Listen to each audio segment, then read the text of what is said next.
basic background on other than that, like you're her daughter and you got into the business, of how you got into this business, and like give me the 5 minutes of the history of Emerald Escrow. Okay.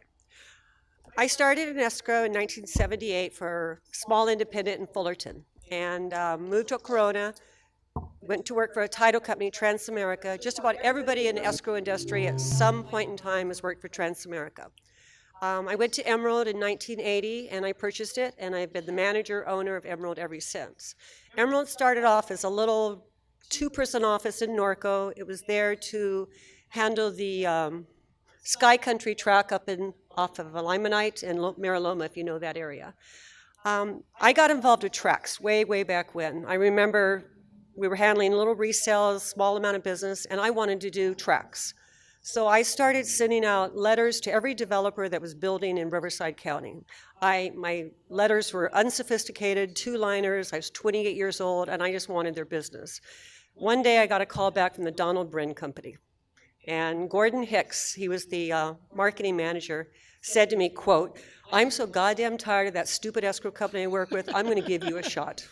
So my first track came in about 81, 82 from the Donald Brin Company. And from that, for the next 10, 15 years, I did primarily tracks and grew the office with escrow officers. So just, at the right place at the right time, and a lot of hard work and a lot of long hours. Annie came to work with me when she was a week old in a bassinet. We don't believe in maternity leave. Yeah, she sat there next to my desk and until she was old enough. Oh my God, Steve. He keeps saying it's going to fall no matter what. Maybe I should just hold it. So that's my history. Sent Annie off to college, wanted her to go into anything but real estate. School teacher, accountant, nurse, please do anything but real estate. And she came back and has been by my side ever since. So. For me, I was at her side for the whole time, and then went away to college, came back, did real estate, decided I hate showing houses on the weekends and kissing buyers' butts, and I got sucked into this escrow thing. It's like a leech. It just takes you in, but I loved it because I like closing deals. I don't like the showing houses and that part of it, so I love it. So now I've just teamed up with my mom, and we do a little bit of everything. We're very adaptable escrow company. We've done the HUDs, the REOs, refis, mobile homes, everything. So this is just our life. We're boring. This is escrow. You're boring? No, Yeah, no. You guys have like all the most exciting stuff that happens. You're not getting audio? You guys have all the most exciting stuff that happens in the industry. Like the stories Jim tells me that he brings you are like, I realize that Jim is more of a troubled client and he has more ridiculous stuff. But we have, lately, I'm sure we've had all kinds of weird Yes, crap you that's come do. through, especially this last major mess that we had. As I sit here listening to all of you guys talk about how you gather your deals, how you market, how you get your properties, how you wholesale, you've got a lot of enthusiasm and a lot of pump. I'm, as I told Tiffany, the boring paper pusher behind the desk. Jim brings me a deal, and I've taught him now, run a prelim. If you're going to be interested in a piece of property, get a prelim. See who owns it. Are they dead? Are they alive? Are there 15 cousins in line? They're always dead, yeah. I am the queen of dead people. Like I can read a prelim in 2 seconds. I know that 5 of them are dead.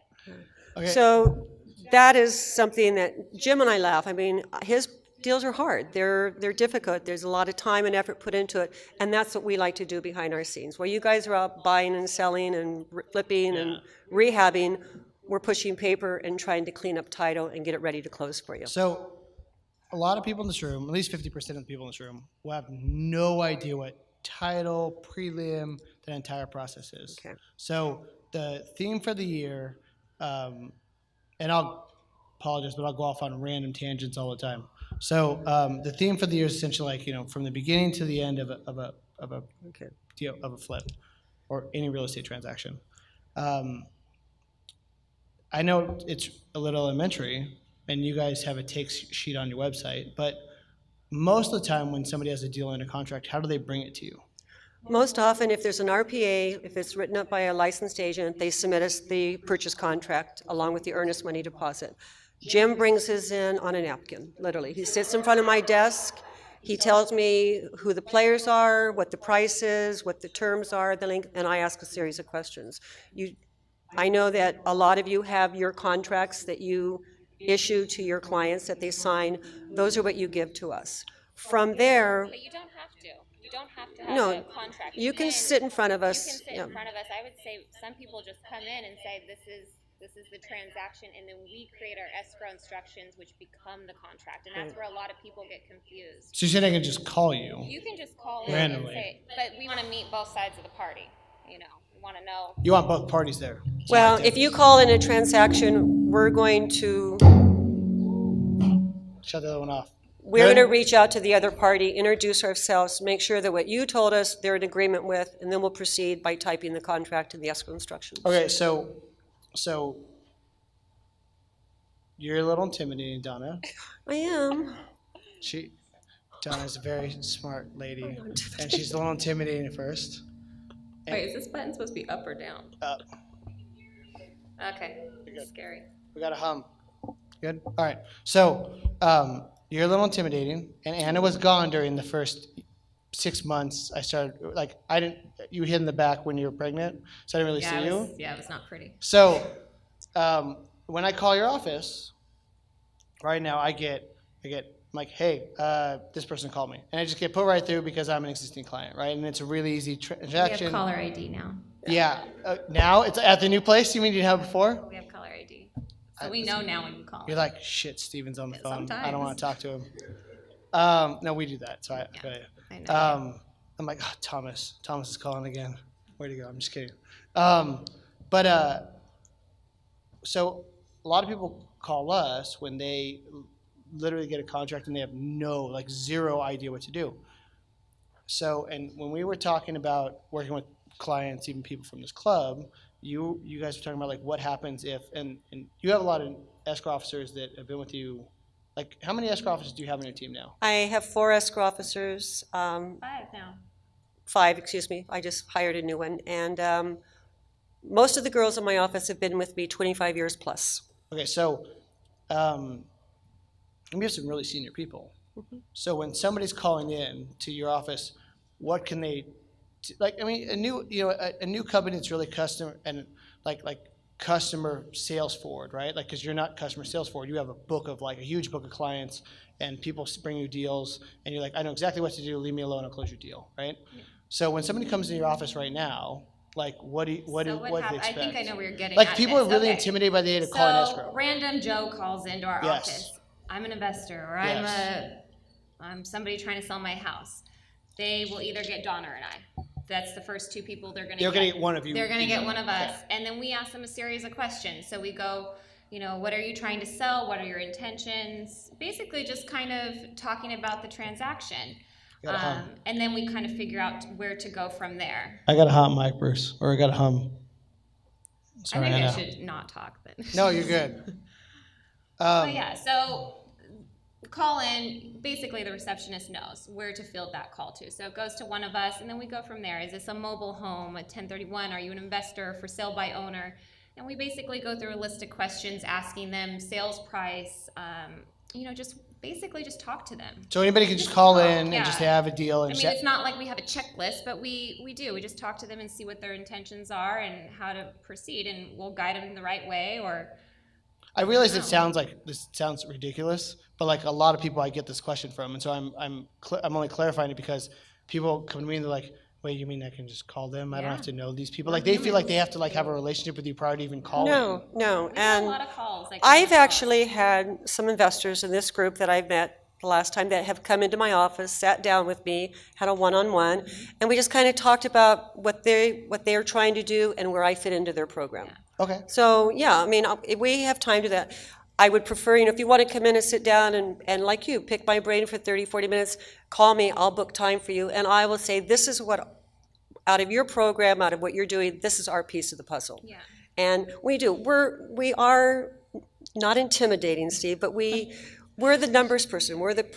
We have no room to have errors. We are the ones that have to make sure that when it closes, you've got your money, he's got his house, We also and it's clear. non-biased. I think non-biased is a really important part of that transaction. Yeah. You don't have room to sell one direction or the other. You have to be non-biased. So you have to ask the Correct. appropriate questions. Right. And sometimes those appropriate questions are like, I have no idea because I'm new.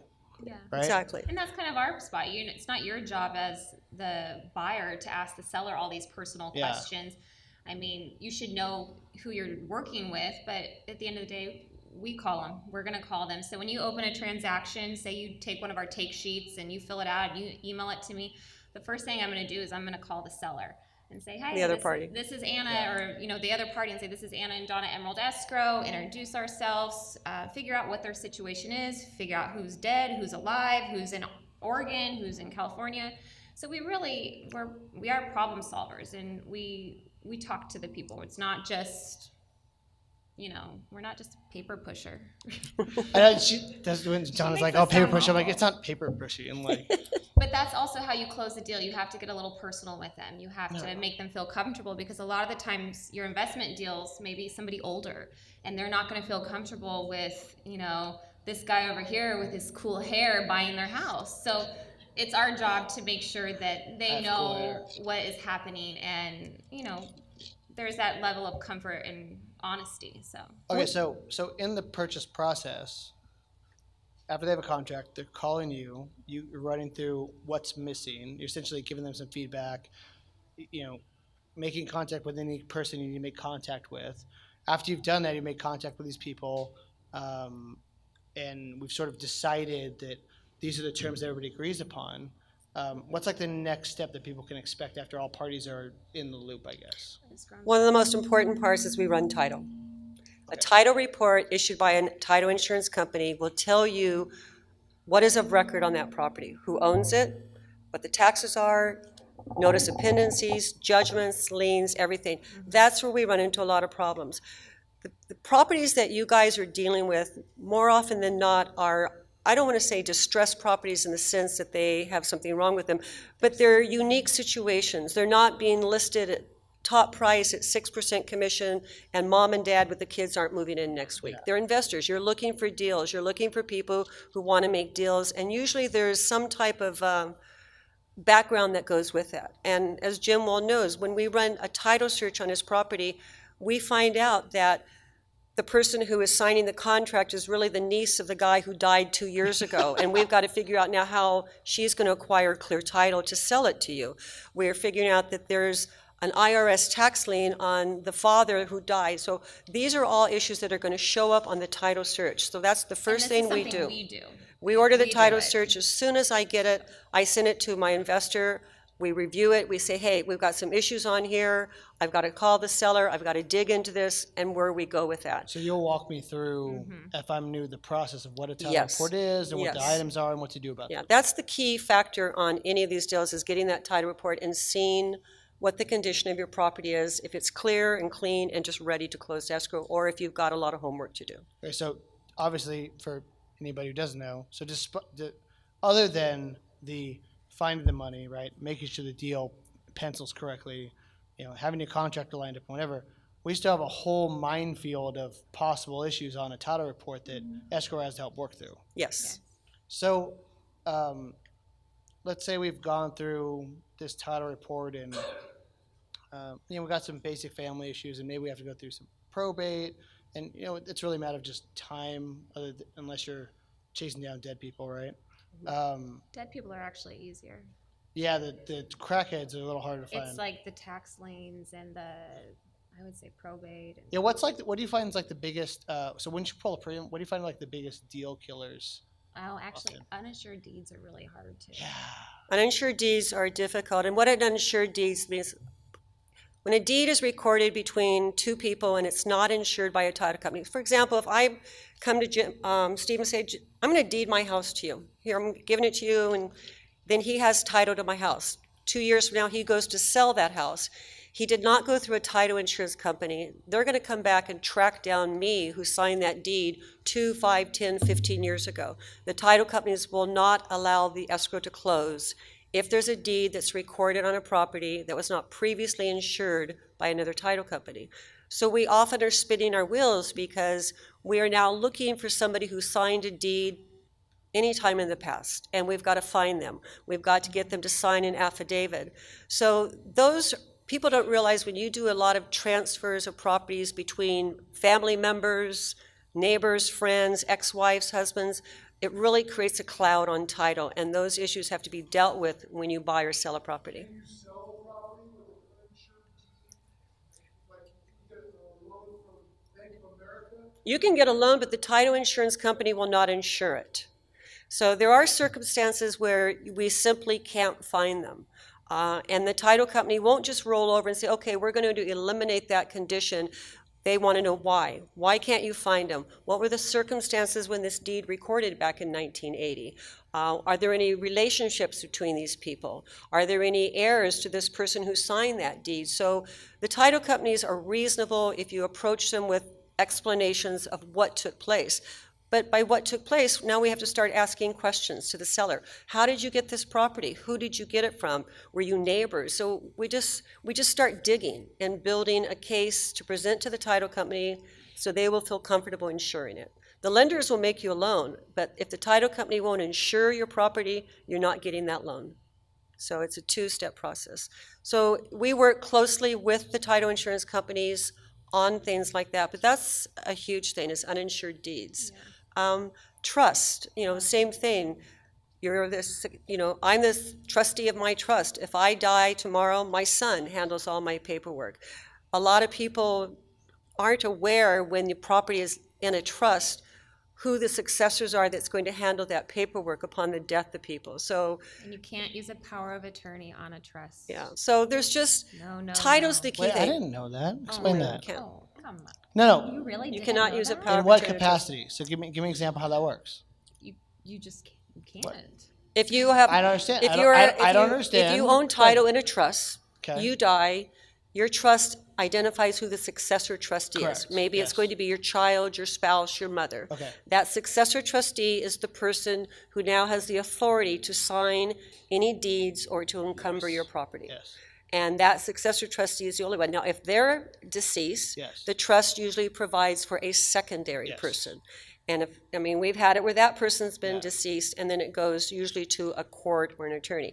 But people will come in, and the successor trustee is not available. He's a brother who's, on crack, he's out of the country, he's in prison, and they have a power of attorney. Well, power of attorneys can be used for medical purposes, it can be used for bank accounts, it cannot be used to transfer real property on a trust. So, Interesting. another thing that you look at I'm on title. 15 years in this business, I've never run the situation. I have no idea. It happens a lot. Which is exactly why. So, if you're worried about the weird fumbling or like our lack of professionalism on stage, I want people to clarify that I don't know. I'm supposed to lean in the mic, Bruce. Sorry. I send Donna and Anna a contract, or somebody else does, and then I sign blank paperwork, and then they help me fill it in. Like that's how we don't do that. This like is going on YouTube. like no, I don't literally. we would never do I that. don't That is literally. like- I don't literally mean no.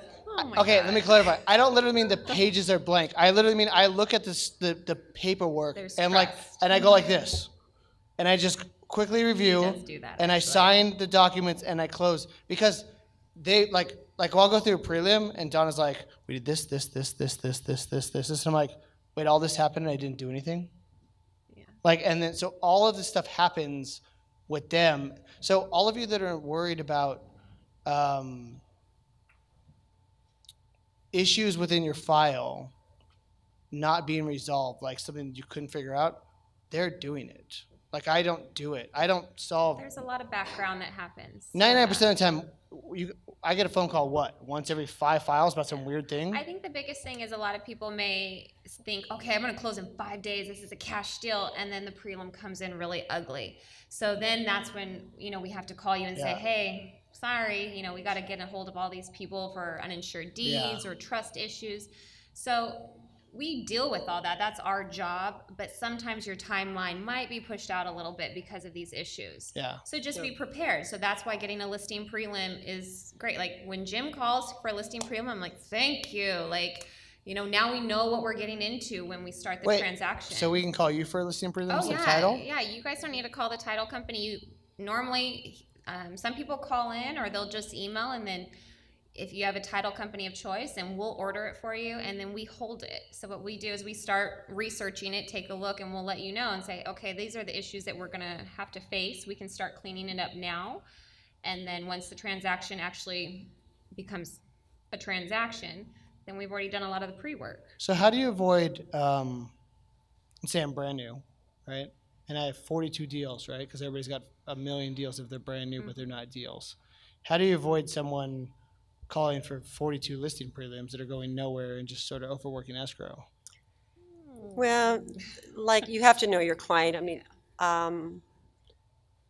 when we order a listing prelim from the title company, we're putting our name on it saying we've got a transaction that's going to go forward. Yeah. If we're working with a client that's coming to us and he's opened 5, 6, 10 listing prelims and he hasn't closed any deals, we're like everybody else, we're going to go, hey, we need to kind of need to filter you out a little bit. So somebody doesn't have to worry about wasting your time. You're going to tell them, like, look, like, you need to go back and look at these because we're 10 deep and nothing's gone anywhere. The same thing. You can go out, you can get a property profile from a title company. A property profile will at least show you, and anybody can order a property profile from a title insurance company. It will give you the recorded documents on property, who's of record, who owns it, if there's any deeds of trust on the property. It's not going to tell you if there's any tax liens or judgments or notice of pendencies, but it's a good place to start to make sure that the person you're talking to that's selling you that house does in fact own it, has title in order to sign the authority to sell it. People will try to sell their house even though it's not their house. Yeah, we've obviously seen it over and over again. Yeah. So I would say 75% of our joint venture deals are with somebody who doesn't know to call you or anybody in the business in escrow. And they really don't even know if they have a valid contract, right? So purchasing a property is a fairly intimidating process for a lot of people. Right. I mean, obviously, and it gets kind of weird because after we've done this for a while, everything has too many zeros on it, right? Like, you end up talking in thousands, even in a weird day-to-day life situation. It's like, oh, it's like $5,000. I mean, $50. Yeah. Contracts become like escrow instructions, right? Have what the standardized stuff is, the back end of an escrow instructions. You know what the stuff you added in from the contract is, like the front of the escrow instructions. The proper parts to read. You look at a prelim, like the first 8 items are likely like standard, and then the rest of them. There's a whole lot of boilerplate. Yeah, and then add in your terms and conditions onto the boilerplate. Absolutely. And so, if you were brand new, right, and you wanted to feel prepared before you called an escrow company or started the purchase process, how do you think someone should prepare to ensure they're going to have a successful transaction with you? I think knowing the key points, your buyer, your seller, your sales price, actual contact information, just to get started. I don't know. What do you think? I think if I were an investor and I made an offer on a property and I wanted to make sure that it was going to go through, I would find out information on the seller. Yeah. I would call my escrow company and say, hey, I'm entertaining making an offer on Main Street in Riverside. Can you run a check on it? Tell me who the owner is, what the taxes are, you see anything? And we can get that information easily from a title insurance company. And then once you make the offer, be realistic. You're not going to open escrow on this real quick cash deal and close it in 5 days. It's not going to happen. It has happened. It does happen sometimes. Well, it's not going to happen in your first deal. I'm with Donna. It's just It's, like, it should don't happen stress fast. yourself out. Don't stress yourself out. Tell the seller to be prepared. Ask the seller key questions like, are you the sole owner of this property? Is your husband dead? Are How'd you you acquire the divorced? Are you property? just, you have the right to ask those questions because you're entering into a contract with this person to pay him a lot of money for something. So ask those key questions. Are you the owner of this property? If there is anybody else on title, are they local? Are they available to sign? Because we're going to be gathering signatures from them. And find out right up front if we've got relatives that are indisposed, unavailable, or what have you. So as an investor, if I were making an offer on a property today, I would get that information up front and then go talk to my escrow officer and go forward with it. So basically, I'm gathering 90% of the problems you have are chain of title family problems. Chain of title thing. Just who's the owner, how do they hold it? Some how type do they of cloud acquire on it? title, right? Okay, Yeah. cloud issues. And remember too, I know a lot of investors open or assignee. Steve McKee, am I going to buy this property or assignee? Well, we're going to start off everything with you as the buyer. You come along at the 11th hour and say, oh, I'm signing this to CRG or to the Keller organization, whatever. stop, we gotta go back, we've gotta get more paperwork signed, we gotta go back to the seller. We just can't instantaneously assign it over. There's a series of paperwork we have to get to protect you and the seller that it's being done properly.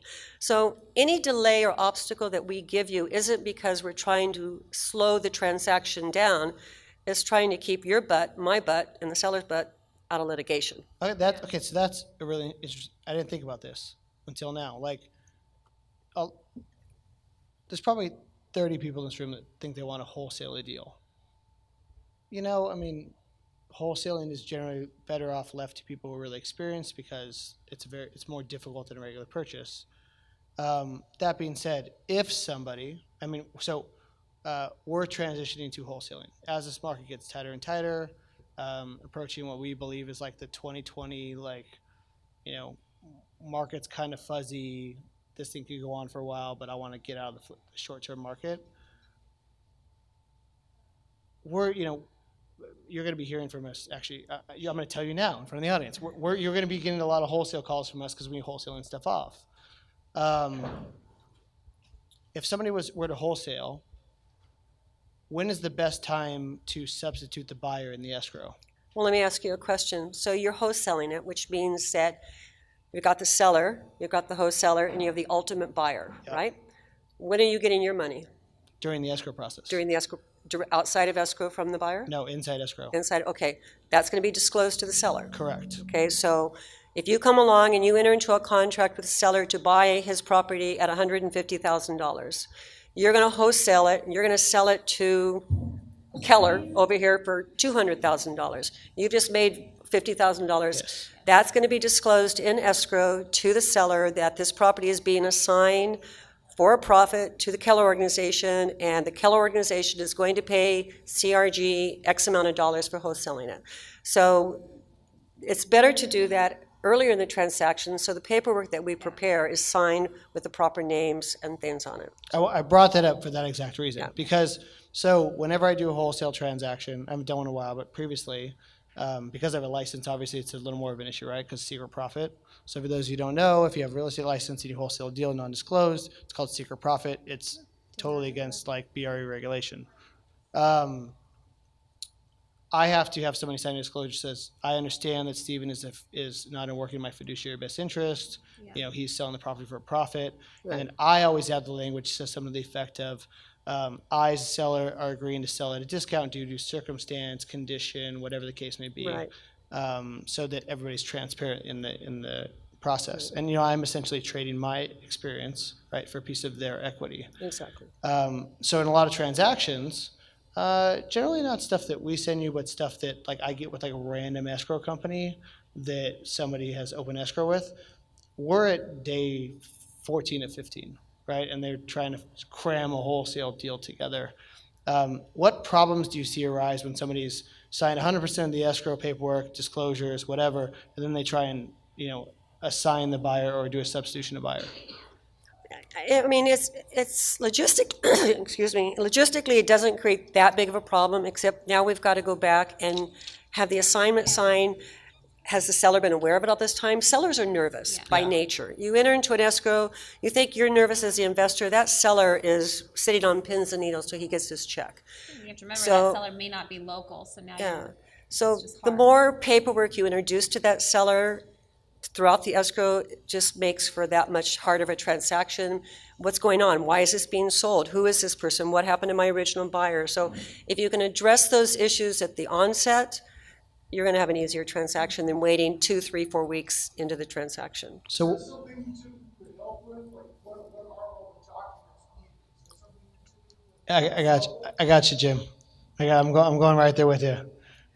So in the beginning, right, if now somebody's heard this and they want to be properly prepared, what exactly should they be conveying to the seller, and what documentation should you prepare for them in the beginning? Well, when you write your offer to the seller, you are telling the seller, as you stated, that you are buying this for resale and profit, and you reserve the right to assign it.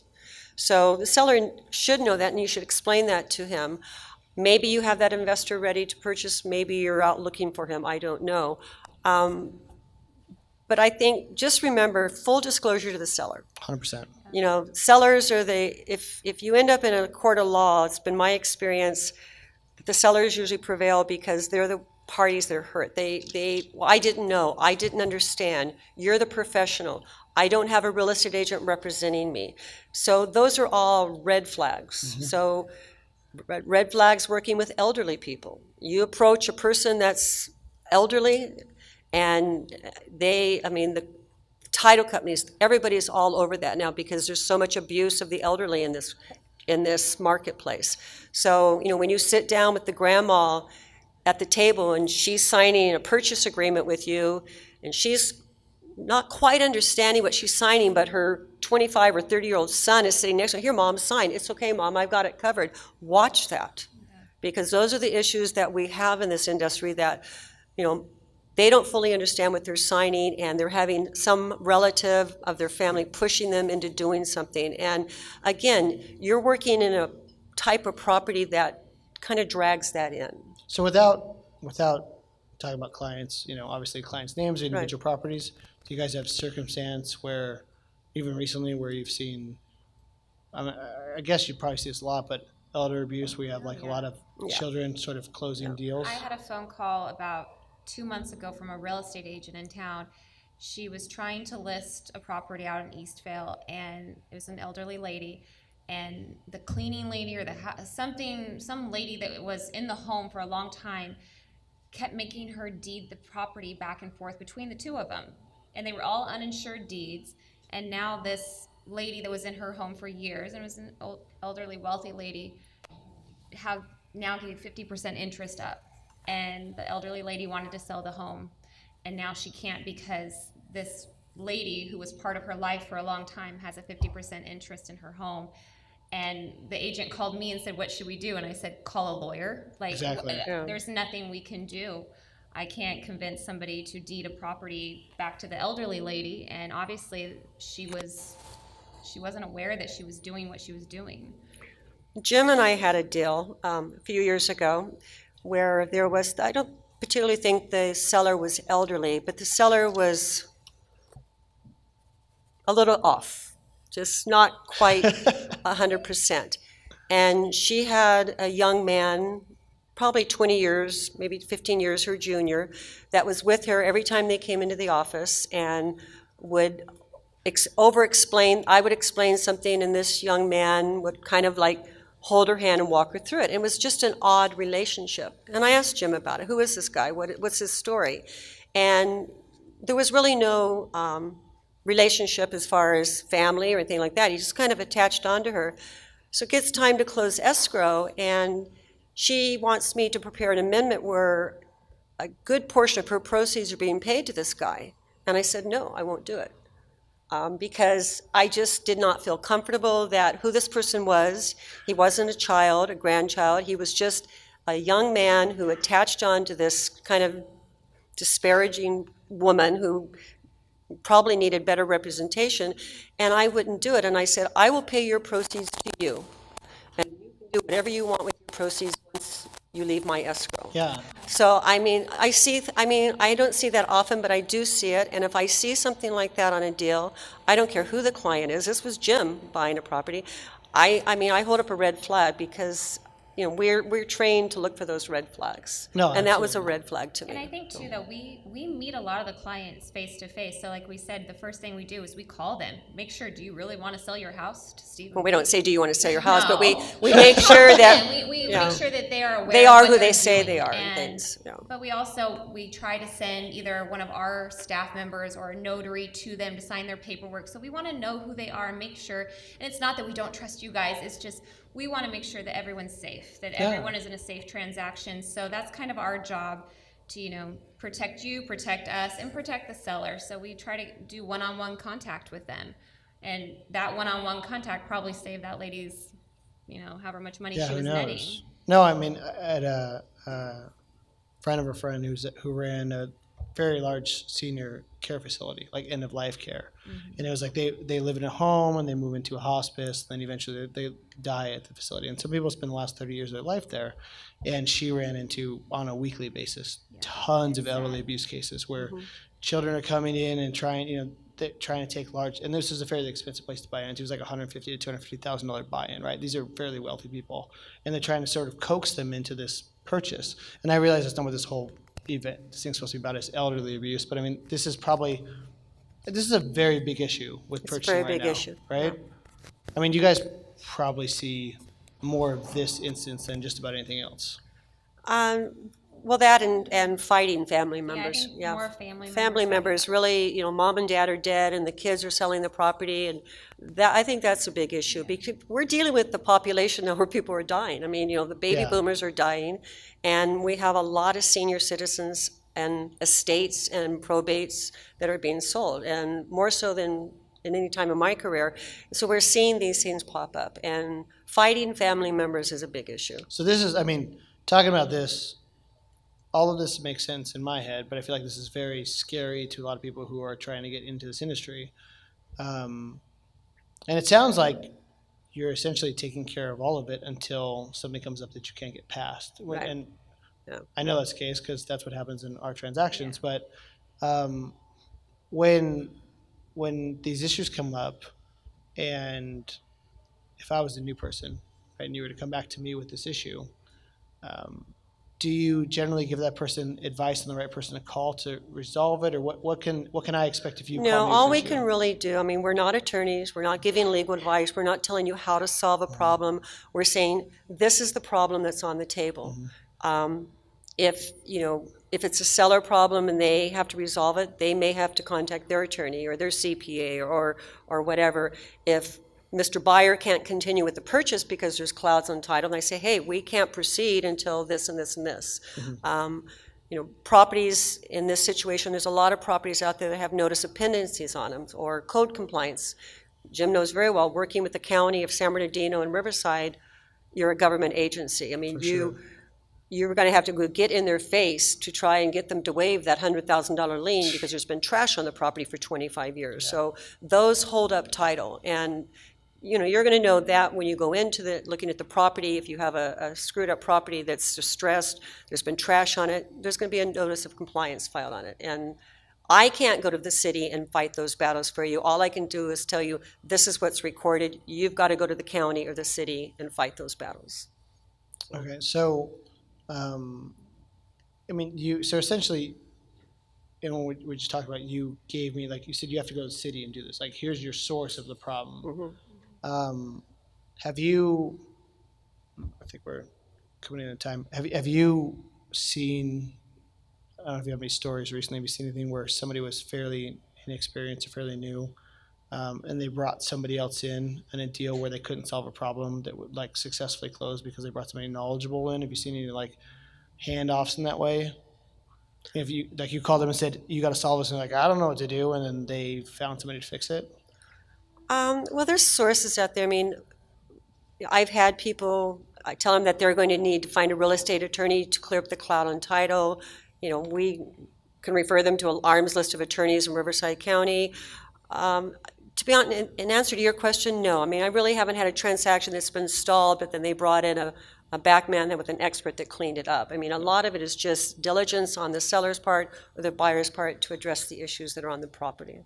So it either fails or somebody continues. And we have to push had, a lot of one us or was the other. canceled because sometimes they just can't get cleaned up. They can't resolve. So Interesting. not everything, if you have a bad property and the circumstances, maybe that guy's going to sell it 5 years down the road, but he's got some quiet title action. He's got some issues he's going to have to take care of legally before he can get there. And again, that's not all property. We're talking about the extremes and the exceptions. I mean, we close hundreds of deals a month for investors who buy and sell and close a property in 30 days. So it does happen.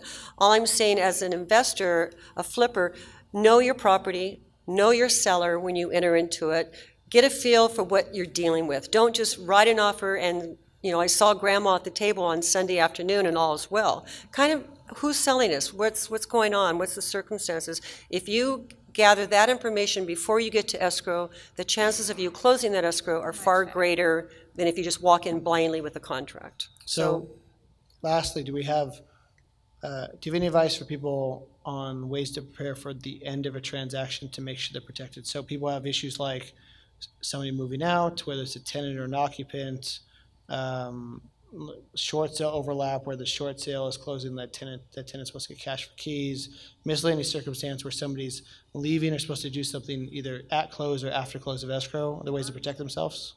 Okay, well, we really stop at the close of escrow process. So possession is completely out of our Okay. game. So if I close at most contracts, if you write a standard purchase contract, most contracts say the buyer gets possession at 6 o'clock on the day of recording.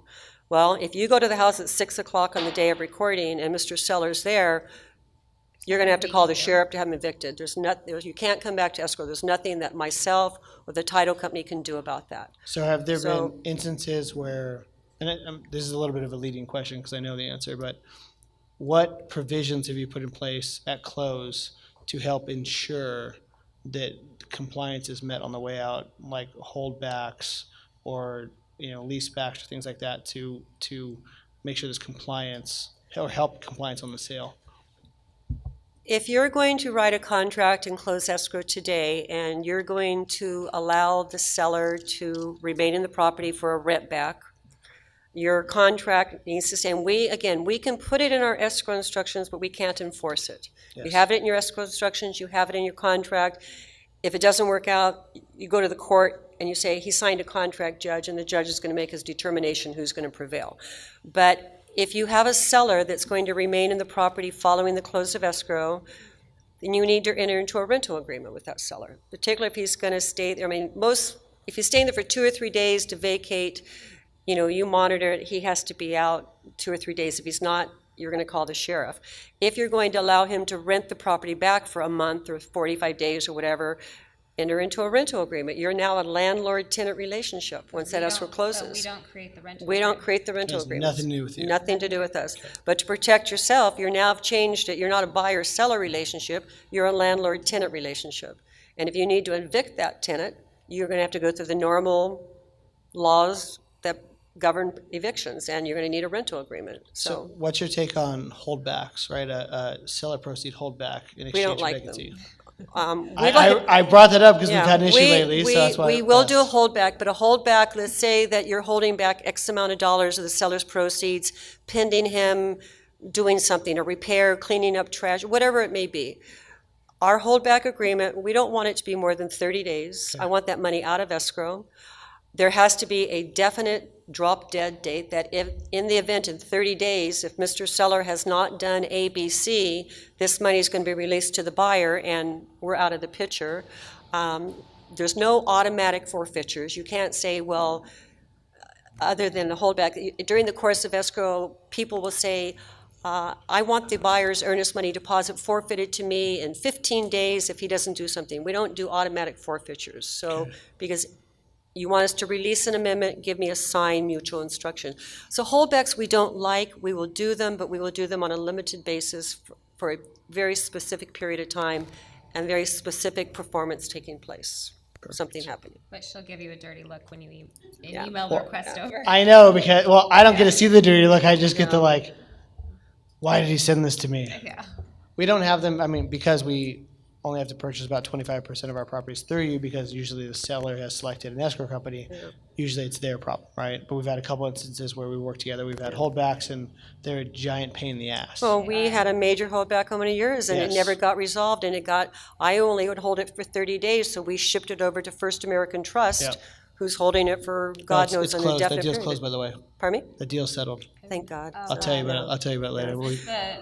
Yes, Oh, we gosh, settled that she deal. was a piece The other thing I'd like to bring up to investors, when you're buying a property, think about what entity you're buying it. Are you buying it as an individual?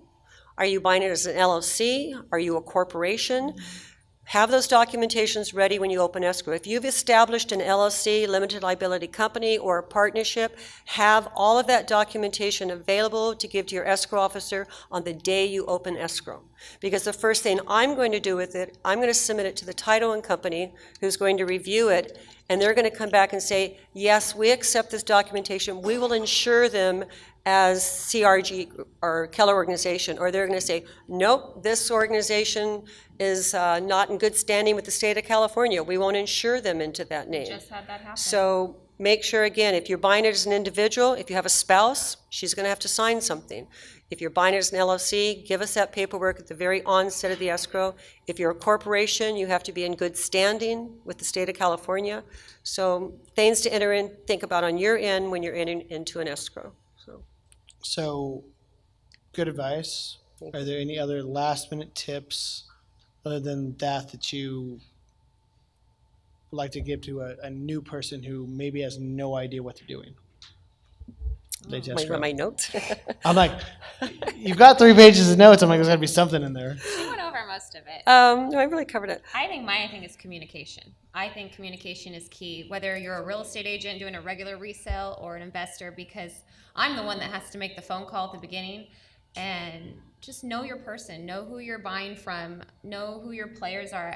One of the guys said earlier, have your community. So have your key players, have your title company, your escrow company, if you're working with an agent, and keep it consistent. Don't flop around. If I could suggest anything, we have a group of investors that we work with and we love it. They all are a little different, but we know how they all work and we know who all their team players are, and it really keeps it nice and consistent. So even when we send idiotic emails and screw up half the beginning I transaction. just get the email. We only check our emails between 1 and 3:30. Oh, I got. After 4 o'clock. Wait, hold on. I had a meeting with Donna, and Donna said, I tell the entire team, it says right on the email that we only check emails at 11 and 4. Yeah, I don't know. That's.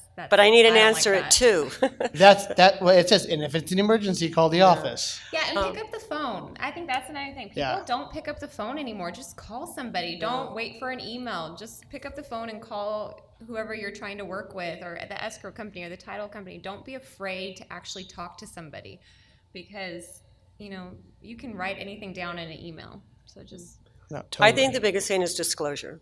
I agree. Yeah. I think you're not going to have any secret deals that you aren't telling the seller. You aren't going to, well, I don't want him to know this, but I'm really doing this. Disclosure. If you tell me, the seller's going to know. Yeah. So we don't keep secrets. We don't do things where we'll hide it. It's full disclosure. It's not, quite frankly, I love you guys and I get repetitive business. I love that. But that one escrow fee that I earn on a transaction is not worth the possible lawsuit or fees that I would pay on the backside. So disclosure. And it's easy if you're just an honest person. You disclose everything up front to your clients, buyer, seller, maybe. Totally agree. Yeah, so. Okay. I pull questions, but we're running really late. Can you guys thank Donna and Anna for coming out?